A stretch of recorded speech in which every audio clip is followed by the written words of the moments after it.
ప్రముఖ వజ్రాల వ్యాపారి చోక్సీ భారత్‌లో 13,000 కోట్ల రూపాయలు బ్యాంకు రుణాలు ఎగ్గొట్టి పారిపోయినటువంటి పరిస్థితి అందరికీ తెలిసిందే. అయితే దీనికి సంబంధించే భారత ప్రభుత్వం బెల్జియం తోటి చర్చలు జరపటంతోటి బెల్జియం కోర్ట్‌లో దీని మీద సుదీర్ఘమైనటువంటి వాదనలు జరిగాయి. దీంట్లో భాగంగా ఆంటిగ్వా కోర్టు నిన్న కీలకమైనటువంటి తీర్పుని వెలువరించడం జరిగింది. దీంట్లో భాగంగా చోక్సీని భారత్‌కు అప్పగించాల్సిందిగా కోర్టు తీర్పు ఇవ్వడం జరిగింది. గత కొద్ది కాలంగా ఆయన బెల్జియంలో ఉన్నటువంటి ఒక జైల్లో ప్రస్తుతం రిమాండ్‌లో ఉండటం జరిగింది.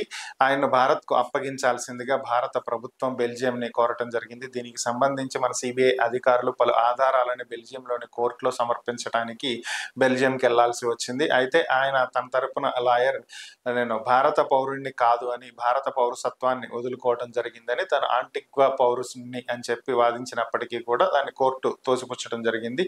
భారత ప్రభుత్వం మాత్రం ఇప్పటికీ అతను భారత పౌరుడే అని చెప్పి తేల్చి చెప్తుంది.